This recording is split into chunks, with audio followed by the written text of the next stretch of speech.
dan akhir sekali. Termasuk juga di dalam pengertian masyarakat jahiliyah itu, masyarakat yang mengaku dan menganggap bahawa mereka kononnya masyarakat Islam. Iaitulah masyarakat yang mengaku dan menganggap mereka ni orang Islam. Mereka ni masyarakat Islam. Mereka tidak boleh dimasukkan ke dalam pengertian masyarakat Islam. Mereka tidak boleh dimasukkan dalam takrif masyarakat Islam. Pasal apa? Bukan kerana menganggap adanya Tuhan yang lain daripada Allah. Bukan kerana mereka menganggap ada Tuhan yang lain daripada Allah. Tidak begitu. Mereka menganggap bahawa Allah Ta'ala sebagai Tuhan. Mengucap, Ashhadu an la ilaha illallah wa ashhadu anna Muhammadar Rasulullah. Aku naik saksi bahawasanya tidak ada Tuhan malaikat Allah dan bahawa Nabi Muhammad itu Rasulullah. Mereka menganggap Allah sebagai Tuhan. Dan bukan kerana mereka melakukan syiar ibadat kepada yang lain daripada Allah. Mereka tidaklah melakukan ibadat lain daripada apa yang diajar oleh Allah. Mereka semayang, mereka puasa, mereka mengerjakan haji. Tetapi mereka dimasukkan ke dalam pengertian masyarakat jahiliyah kerana tidak menumpukan sepenuh pengabdian diri kepada Allah di dalam sistem hidup. Sekalipun beriktikad tidak ada ketuhanan yang sebenar malaikat Allah, tetapi memberi salah satu sifat istimewa ketuhanan kepada yang lain daripada Allah, iaitu menganut pegangan adanya hak pemerintahan, kekuasaan mutlak, mengadakan keputusan dan hukum kepada yang lain daripada Allah Subhanahu wa taala, lalu menerima dari sumber itu segala sistem perundangan, nilai-nilai, pertimbangan, adat resam, kebudayaan dan hampir seluruh dasar kehidupan. Mereka dianggap sebagai jahiliyah kerana mereka telah memberi hak kepada yang lain daripada Allah, yang sepatutnya hak itu adalah kepunyaan Allah. Iaitulah hak mengadakan hukum hakam, sama ada ianya halal ataupun haram, sama ada ianya baik ataupun buruk. Tetapi berlaku di dalam masyarakat ini, dia semayang, dia puasa, dia mengucap 2 kalimah syahadah, dia mengerjakan haji, dan dia beribadat dan mengaku bahawa tidak ada Tuhan malaikat Allah. Tetapi dia memberi kuasa kepada yang lain daripada Allah, iaitulah kuasa mengadakan hukum hakam, mengadakan peraturan-peraturan, sehingga mereka menerima daripada manusia itu menjadi sumber segala sistem peraturan-peraturan yang dia buat.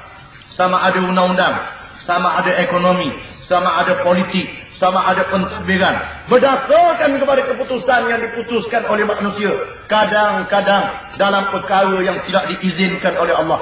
Perundangan umpamanya, mengeluarkan undang-undang, mengadakan undang-undang yang terang-terang bercanggah dengan hukum Allah. Nilai-nilai, mengadakan nilaian dan pertimbangan. Umpamanya, benda yang dari segi agama tak molek, tapi dia kata molek.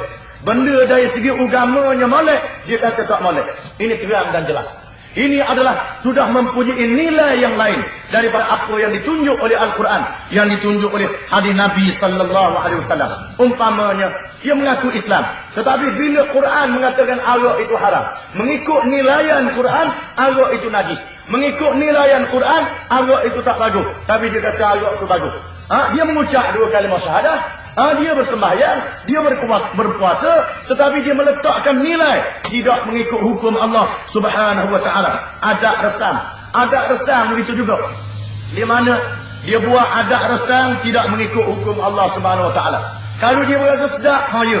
Kalau dia berasa tak sedap, bukan dia. Umpamanya, di antara adat resam yang sudah tidak mengikut nilai-nilai agama, umpamanya adat persandingan. Tak ada apa-apa, bersanding je. Kita tayang je anak dara, anak tuna duduk dua-dua orang. Lepas tu kita pakat tengoklah ramai-ramai. Ini adat. Mereka sudah tidak ada nilai dari segi agama lagi. Ini dia. Ada taknya masyarakat yang ada pada hari ini.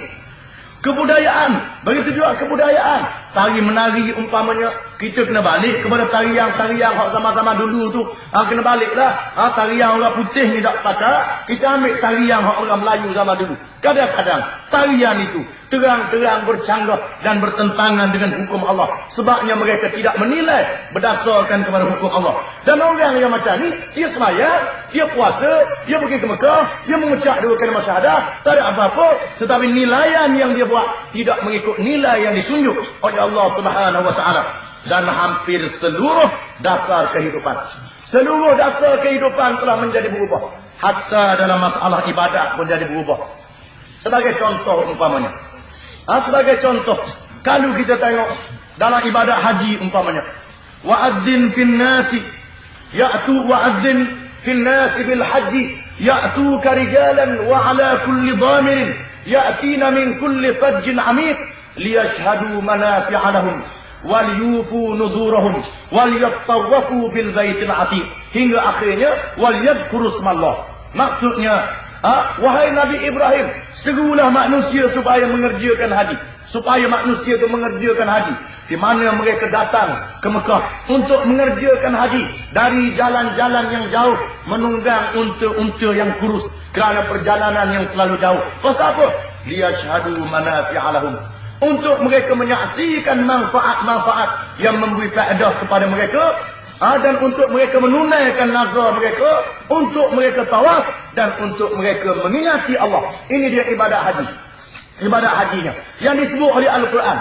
Tetapi apabila kita telah menyeleweng, maka haji kita jadi pelancongan.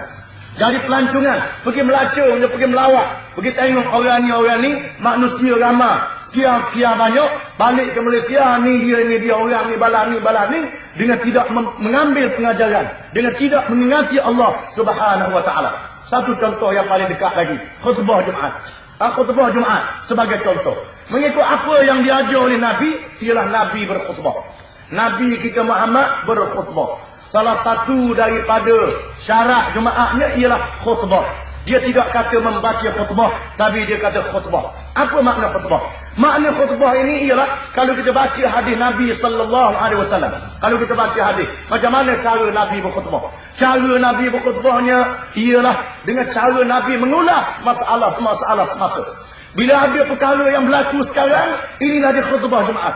Untuk menerangkan kepada orang Islam apa yang sedang berlaku sekarang. Kemudian Nabi membaca khutbah seperti yang diriwayatkan oleh Jabir bin Abdullah radhiyallahu anhu. Kana Rasulullah sallallahu alaihi wasallam idza khataba ihmarrat 'ainah wa 'ala sawtuhu washtadda ghadabuhu ka'annahu mundirul jaysh. Adalah Rasulullah sallallahu alaihi wasallam apabila baginda berkhutbah, ishtadda ghadabuhu, kelihatan macam dia marah, dia mengangkatkan suaranya. Wa 'ala sawtuhu, suara dia diangkat. Wa marrat 'ainah, mata dia merah kerana bersungguh dalam memberi khutbah Jumaat. Ka'annahu mundirul jaysh, seolah-olah sebagai pemerintah kepada pasukan tentera. Ini cara Rasulullah beri khutbah Jumaat dan mengulaskan masalah-masalah semasa. Tetapi apa yang berlaku sekarang, bukannya berkhutbah tetapi membaca khutbah. Jadi baca khutbah, membaca khutbah yang telah disediakan, yang telah ditulis. Kadang-kadang tidak ada kena-mengena dengan masalah semasa. Kadang-kadang musim boh dibaca doa minta hujan. Kadang-kadangnya musim aman dibaca cerita pasal darurat. Sebabnya ialah kerana baca khutbah, bukannya berkhutbah. Ini dia, sudah lari daripada nilai, sudah lari daripada prinsip yang telah ditunjuk oleh Rasulullah sallallahu alaihi wasallam. Ini kita kena sedar molek dan kita kena faham molek dalam perkara ini, dalam masalah ini. Ini adalah penyelewengan yang berlaku. Bukan saja dalam nilai kehidupan, tetapi dalam ibadat telah menjadi terpesong sedikit demi sedikit.